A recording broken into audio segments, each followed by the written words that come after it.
Bro, come on.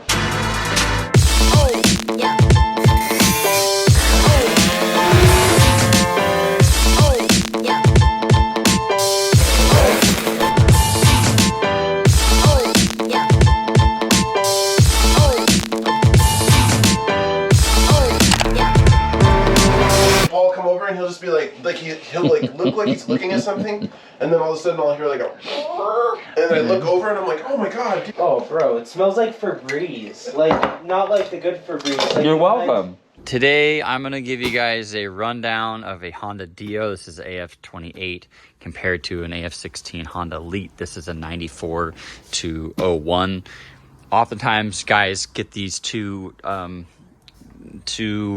bikes confused. They think they're the same.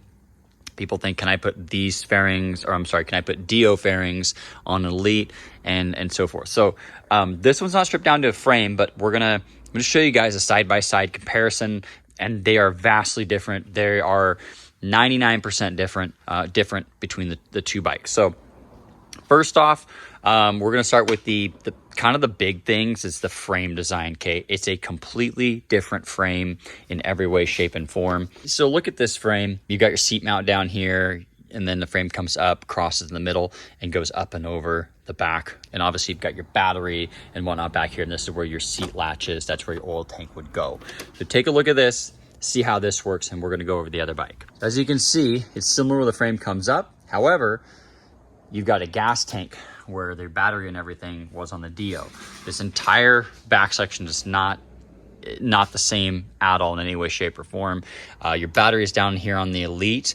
And also notice you have no gas tank here, right? No gas tank here.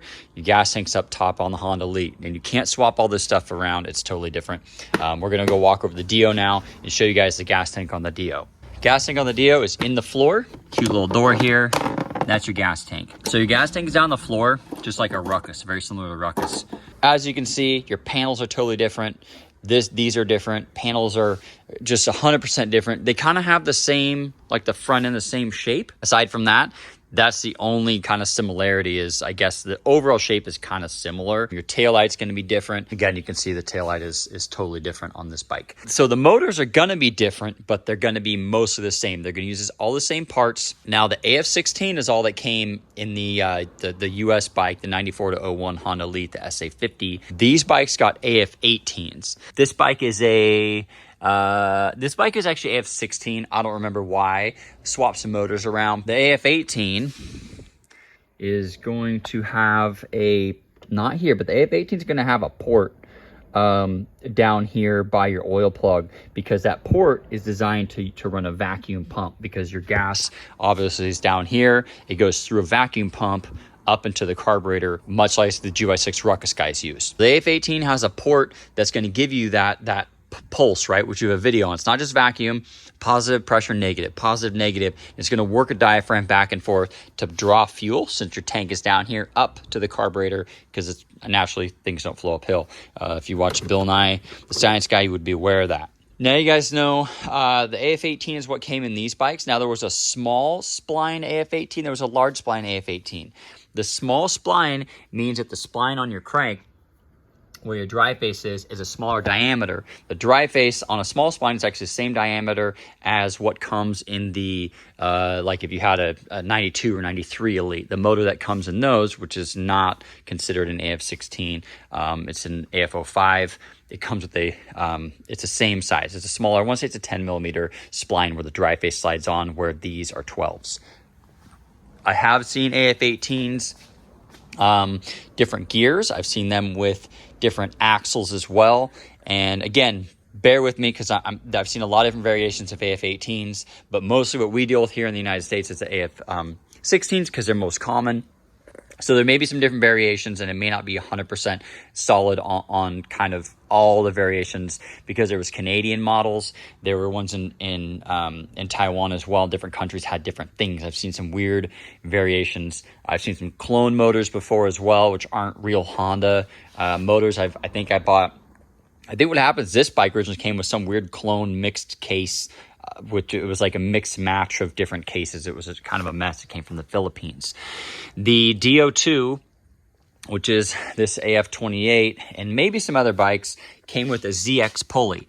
Now the ZX pulley here is much larger. If you want to know if your bike is a ZX pulley, that's this back pulley. It's going to be paired with a longer belt as well. And that's going to give you more bottom end and more top end, much like an overrange essentially. Pulley is going to be a little bit bigger than your bell. So this is what comes on a ZX, or this is ZX transmission. It's going to come on like a DO2, and some other DIOs, but not all of them are going to be like this. The motor is mostly the same. However, if you're going to get an AF18, you want the big spline crank. There aren't really any parts available for the small spline crank, and you really can't tune the transmissions very good at all because the spline is really short as well. If you end up getting a small spline, plan on changing the crank out. You can put an AF16 crank will fit right in here. You may or may not need some special seals because the casting on the cases are a little bit different, which I've seen on the AF18s as well. Kind of a good amount to absorb there, but they're going to use the same intake manifold, same cylinders, same clutches, same pulleys, variator. If you have a small spline crank, you're going to use a different variator. You're not even going to want to mess with it. Don't waste your money trying to find stuff for the small spline. Pull it out, put in a Melosi AF16 crank. You're going to be doing yourself a big disservice if you end up trying to work with that small spline crank.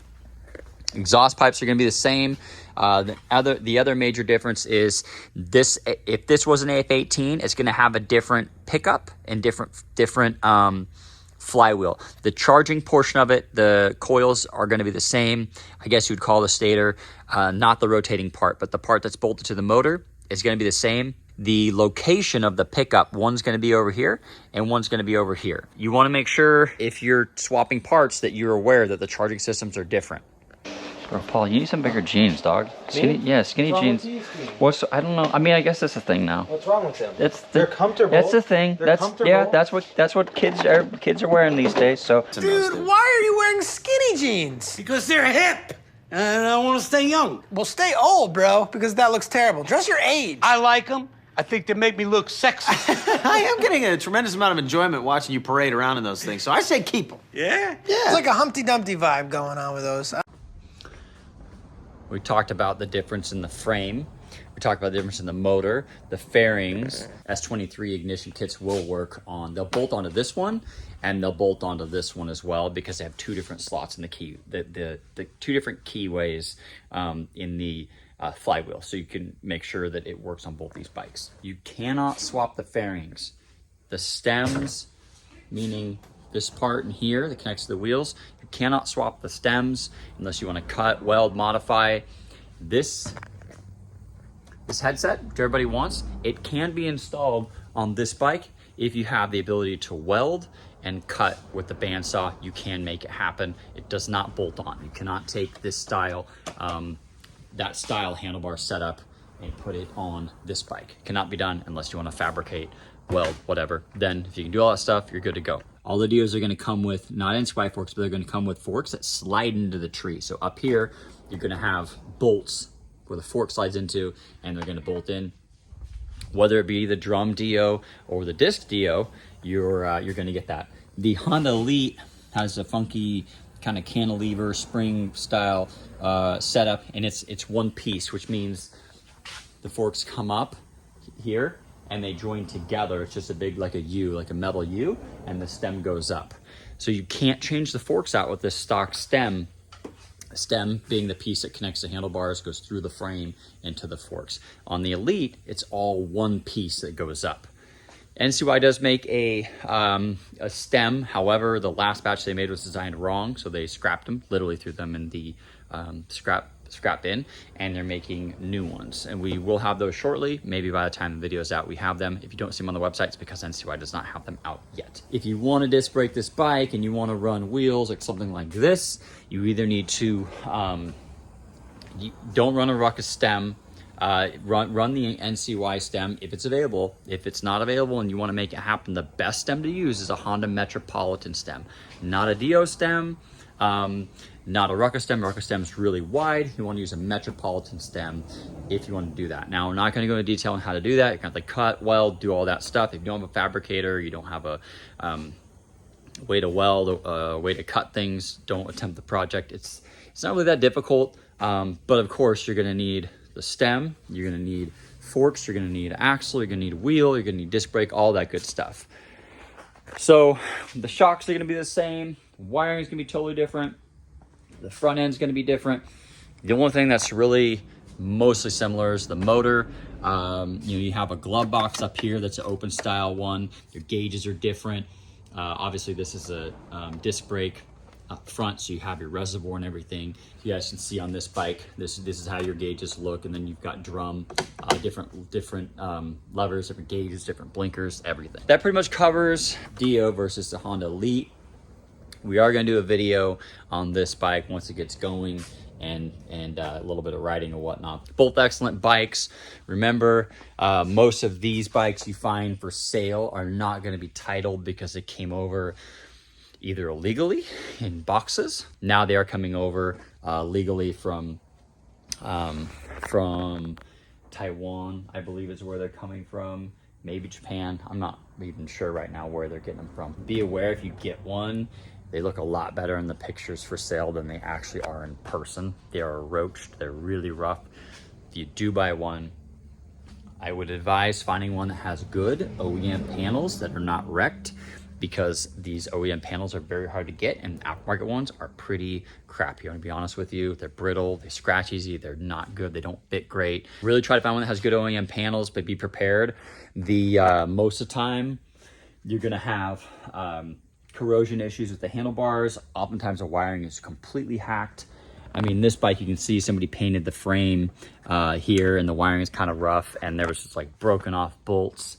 The broken off bolts, rusted bolts, just most of the time they're really, really hacked up. Like I said, they'll make them look good, they'll wax them and polish them, but a lot of them are turds. So make sure when you're buying one, if you're gonna pay top dollar, make sure you get one with good plastics that's not roached, because I've seen ones where you grab the brakes that have been imported here, and this whole front section will rock back and forth because the legs are completely rusted out and there's no fluid in them. They've been sitting in some scooter junkyard or whatever for 10 years. So very common to find them roached. This one is all OEM fairings in really good condition, pretty rare. Nowadays, pretty hard to come by, especially with just the condition that these are in. Pretty rare, pretty uncommon. And if you have a question, if you want to find if DIO1 and DIO2, like I said, a quick way to tell the difference, DIO2 is going to have a completely different taillight as well. The DIO1 kind of wraps around the back. The DIO1 kind of like comes down, has a little bit of a lip to it, so it's going to have a different style back end as well. The DIO1 to me is a shorter, smaller bike. Being 6 foot, it doesn't fit me very well. Another really quick way to tell is the DIO1 has the headlight is one piece and the blinkers are two separate pieces. So you're going to see this is one. The DIO2 is one solid piece all the way across the front. The DIO1 is blinker, then a headlight, then a blinker. So there's 3 separate pieces in the front. That's just a quick, easy way to tell the difference between the two if you're not super familiar. But yeah, thanks for watching. Hopefully this answers some questions on the DIO2 AF28 versus the AF16, this is an SA50, probably, I don't know what year this is, but this is a US bike.